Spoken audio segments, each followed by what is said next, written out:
Hello everyone, good morning. कैसे हो आप सब? आई होप सब अच्छे होंगे। स्वागत है आप सबका मेरे यूट्यूब चैनल प्रियंका धारीवाल में।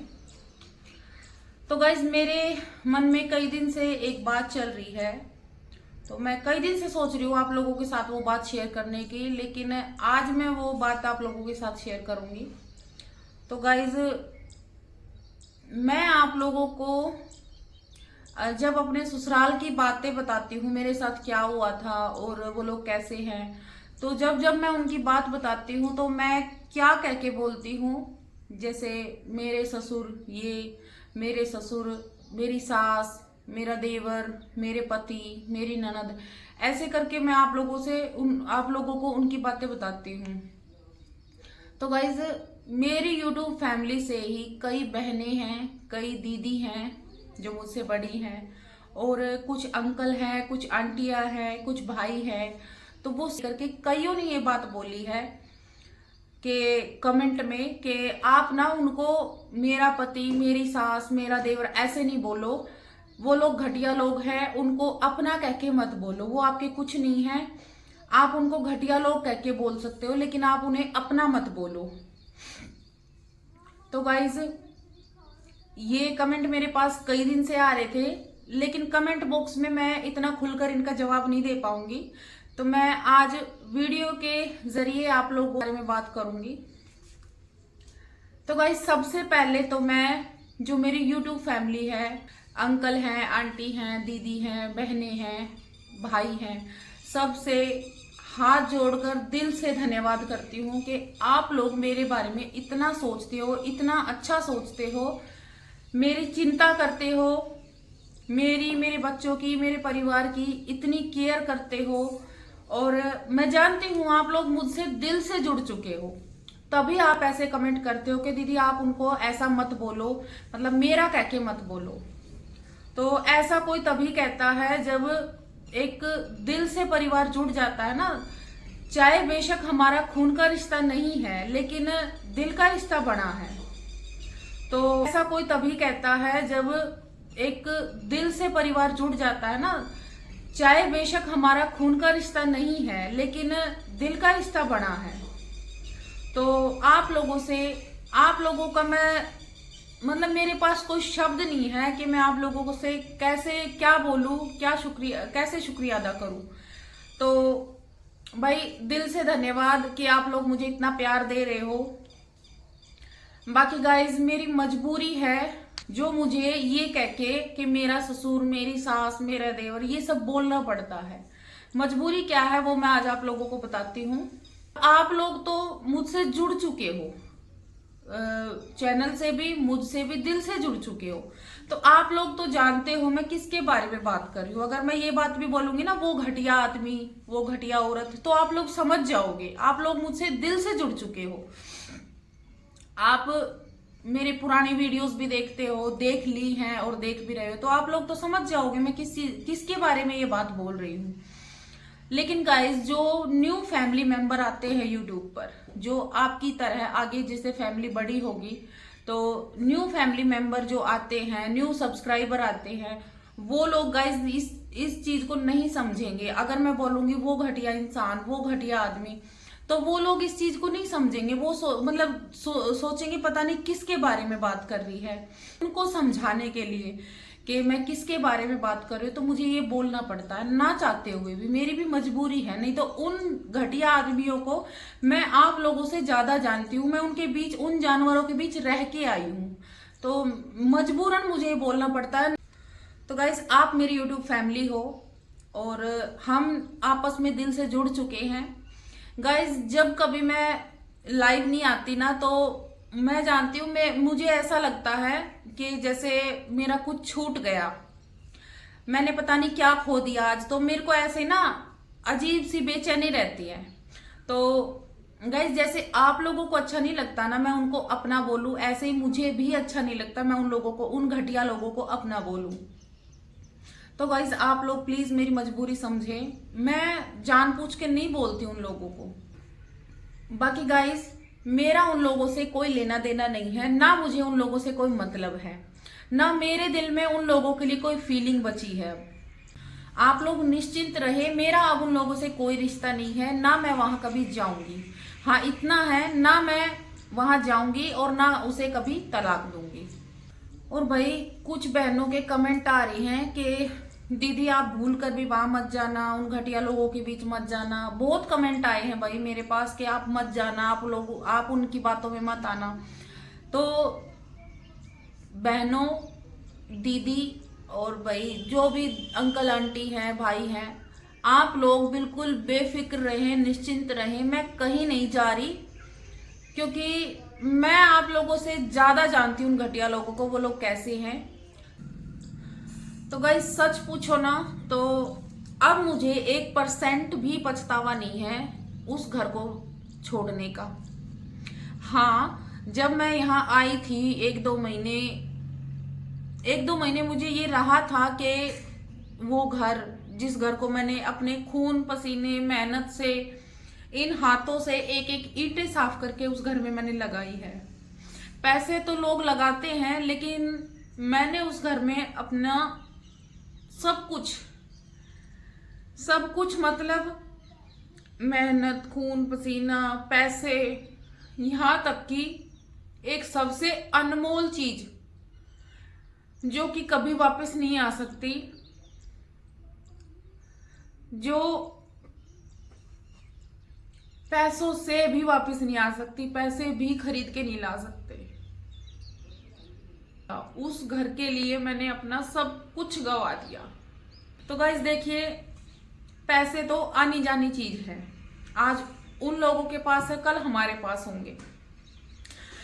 लेकिन पैसों का मुझे जरा भी पछतावा नहीं है और ना ही परवाह है। लेकिन जो मैंने वहां उस घर में खोया है ना, वो कभी वापस नहीं आ सकता। मेरे लिए वो घर मनहूस था, मनहूस है और मनहूस रहेगा। और पता है गाइस, वो सबसे कीमती चीज क्या थी जो मैंने उस घर में खो दी? तो गाइस जब वो घर बन रहा था तब मेरे पापा कैंसर की बीमारी की लास्ट स्टेज में थे और जिंदगी और मौत से लड़ रहे थे। गाइस मुझे पता था कि मेरे पापा के पास ज्यादा टाइम नहीं है, ज्यादा से ज्यादा 2 या 3 महीने। तो उस टाइम पे ये घटिया आदमी बार बार फोन करके परेशान कर रहा है कि यहाँ आजा, काम नहीं चल रहा, यहाँ आजा, काम नहीं चल रहा। मुझे पता था और उस घटिया आदमी को भी पता था कि मेरे पापा के पास ज्यादा टाइम नहीं है, वो बचने वाले नहीं हैं। उस टाइम पे भी वो घटिया आदमी मुझे इतना परेशान करता है कि मजबूरन मुझे वहां जाना पड़ता है।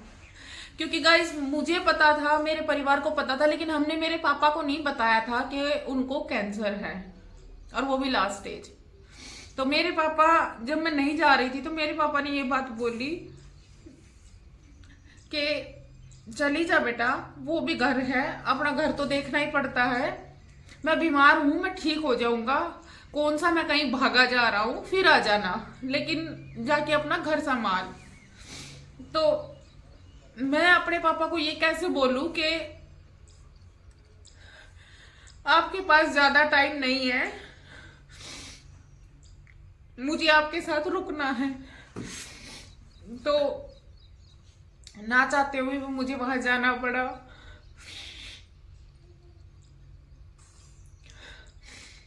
तो वो मेरा सबसे कीमती टाइम जो मैं अपने पापा के साथ उस टाइम पे गुजार सकती थी, जो मेरे सारी जिंदगी मुझे याद रहता, वो टाइम मैंने उस घर के चक्कर में गवा दिया, जो कि कभी वापस नहीं आ सकता।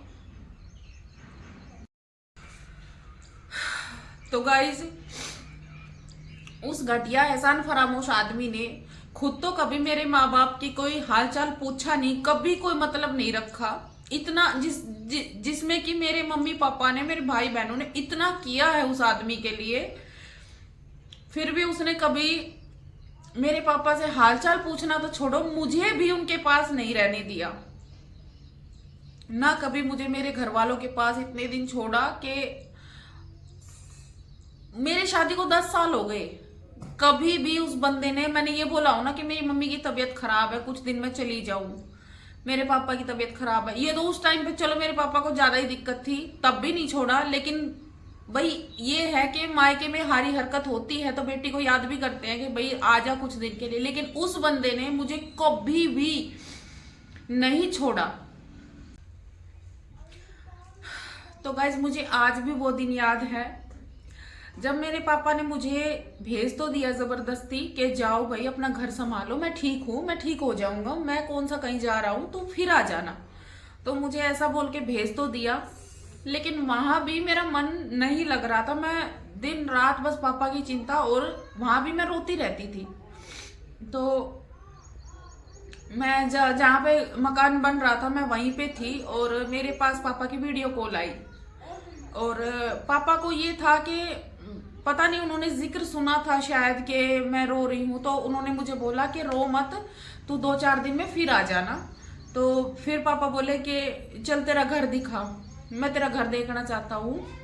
तो घर दिखा, तो मैंने वीडियो कॉल में पापा को घर दिखाया कि ये कमरा है, ये कमरा इधर है, ये कमरा इधर है। तो वो क्या बोले कि ऐसे तो बेटा समझ नहीं आएगा मुझे ना, अभी उस टाइम पे बस खाली नींव भरी थी। तो बोला कि मुझे अभी समझ नहीं आएगा, तुम फटाफट जल्दी से इसको तैयार करो, फिर इतने मैं भी ठीक हो जाऊंगा और फिर मैं तेरा घर देखने आऊंगा जरूर।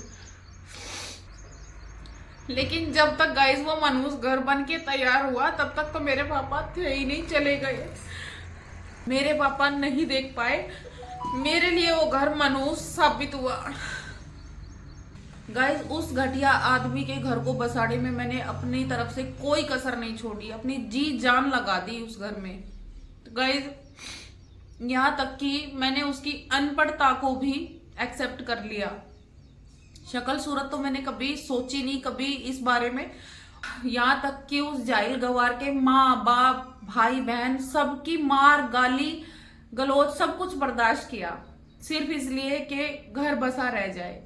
लेकिन उस घटिया आदमी ने कभी मेरे परिवार के बारे में, अरे वो लेकिन मैं जब अपने परिवार के साथ साथ उसके परिवार की भी सोचती थी, सब कुछ करती थी, तो इतना सा तो फर्ज बनता है ना कि मैं जब उनके लिए अपने फर्ज के लिए मैं हमेशा तैयार खड़ी रही हूँ। जहां जहां मेरी जरूरत पड़ी है उसके माँ बाप के लिए, उसके भाई बहन के लिए, जब जब मतलब मेरे फर्ज मैंने हमेशा निभाए हैं, तो इतना सा तो फर्ज उसका बनता है। वो खुद तो मेरे परिवार के लिए क्या करेगा, कम से कम मुझे तो यहाँ चैन से रह लेने देता उस टाइम पे, पर उस बंदे ने खुद तो कभी मेरे परिवार की चिंता की नहीं और मुझे भी यहाँ आने से रोकता था।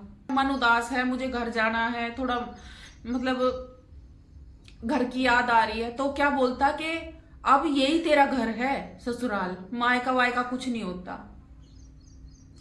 मतलब उसका दिल पत्थर तो शुरू दिन से ही रहा है।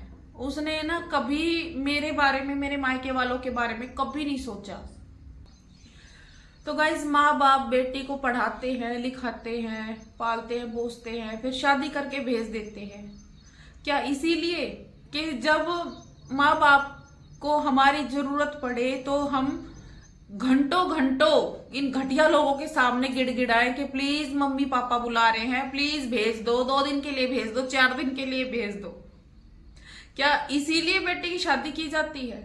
और वो भी ऐसे घटिया लोगों के लिए जिनके लिए हम तो सब कुछ करें, लेकिन वो लोग हमारे बारे में इतना भी ना सोचे, ना हमारे माँ बाप के बारे में सोचे।